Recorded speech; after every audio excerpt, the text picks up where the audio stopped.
about with your sons? How has this affected them in the process? Well, I think it's affected the boys in the respect that, they have a different respect for me, and that's,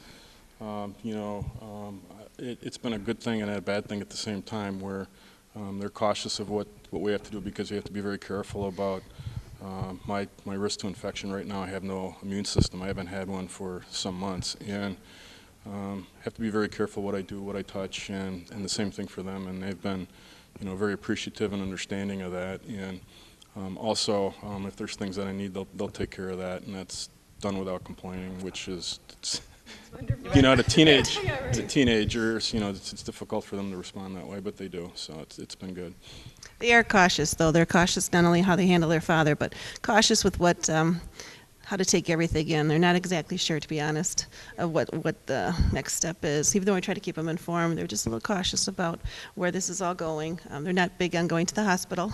It kind of scares both of them, but they too have had a faith walk with this and trusting, and they've had good friends that have surrounded them and cared for them as well.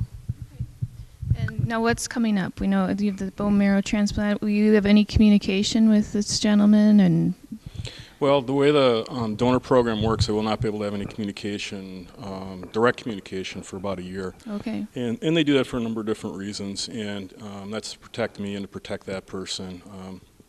And unfortunately, that's, I guess, what our world's come to. But sure.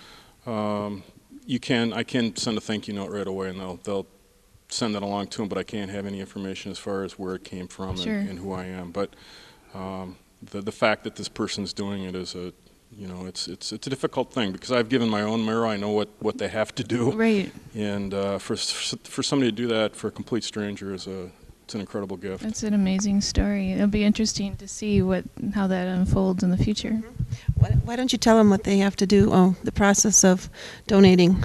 Well, first of all, for the donation, when we had the 200 people that came for a donation, it's just a cheek swab with a cotton ball, basically a Q-tip in their mouth, and they do a little cheek swab, and then they see if there's a tissue match.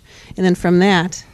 Well, then once the match is made and the preliminary paperwork and agreements are agreed upon, then what the person will do is go into a treatment where they take a drug called Neupogen, and it'll elevate the marrow out of the bone, and it'll be suspended in the bloodstream. And once that happens, then they go into a hospital, and they treat it almost like dialysis. And there's a machine that'll pump your blood in. It'll pump the blood out of your body into this machine, and then pull out the marrow or the stem cells, and then it pumps the blood back into the person's body, and this can go on for several days. And Wow.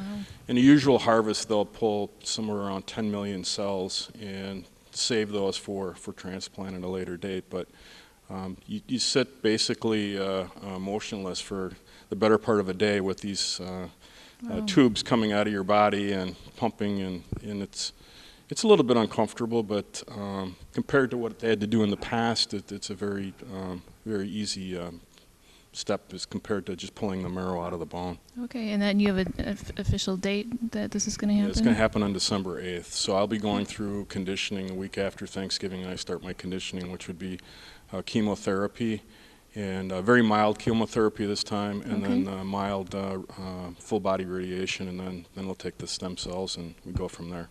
And I heard, weren't you in the MRI machine recently for quite some time?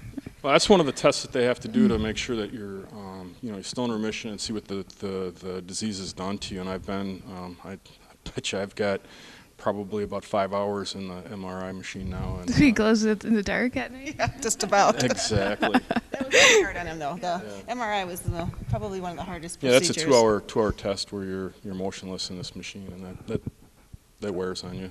Right. What were you thinking about when you were in there? You really don't have a lot of, I don't know, I guess it's different for everybody, but for me, I really didn't think about a lot because the incredible noise that the machine makes, you really don't have a chance to focus. Sure, which is probably a good thing. It is a good thing. Yeah.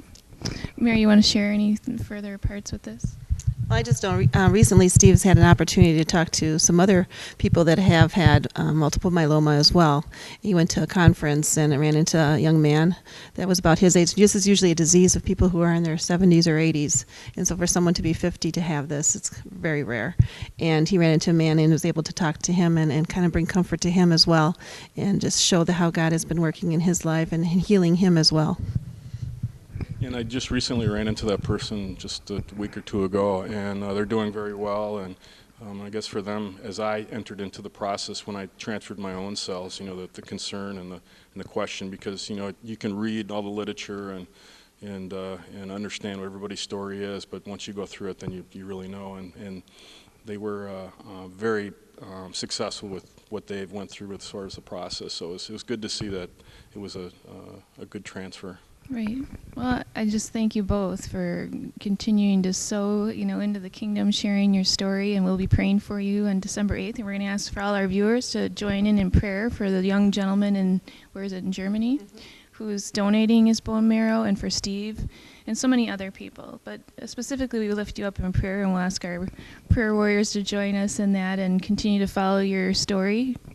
Thank you. And we just totally feel that power of prayer. I just can't emphasize that enough, how I just feel surrounded by God's angels lifting us up and carrying us through this whole process. And again, like I said, it's not why is this happening to us, but how can we use this to serve you, Lord? Right. Well, I wanted to backtrack a minute about being a teacher. You teach fifth grade, and I think back to my own fifth grade teacher, and I wanted to ask you about your fifth grade teacher before I share my story. Oh, yeah, Mrs. Kelly was my fifth grade teacher.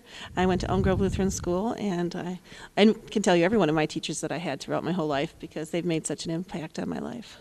Well, it was funny for me because last year was such a pivotal year for us with my son Matthew, which our viewers know a little bit about, and will know more about him with my upcoming children's book. Mm-hmm. But it was kind of funny for me looking back at my fifth grade teacher, which Mary teaches fifth grade here, and she was tall with red hair, and she was my favorite teacher. And you know why? Because she encouraged me, and that voice of encouragement, whether it's a teacher or a friend or a neighbor, is God's hands and touches us in our lives, and I thank you for that.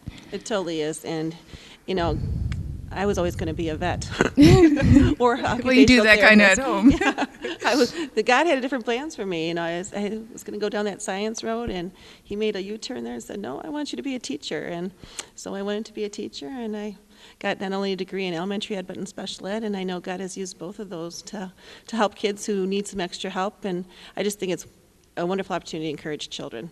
Children get picked on enough, right. By do this, do that kind of things, and to know that there's a teacher that cares and loves them and can see the positive. I just try to be that kind of teacher. Well, Mary is that kind of teacher, and if I could give her every award about being an awesome teacher, Mary would win it. And if I could give you $1 million, I'd give you that as well. She's such a wonderful woman, a witness to Christ, and we just thank you for sharing this story with us and to both of you, and we'll be praying for you come December 8th and following. And Kim's a good example of the kind of parents we have here, the loving and caring parents. I'm serious. The loving and caring parents. The children come from wonderful families, and it shows. Well, it's, God's love, right? It is, totally. So, totally God taking control of everything. So thank you. Well, Faith Talk Thank TV you. signing off.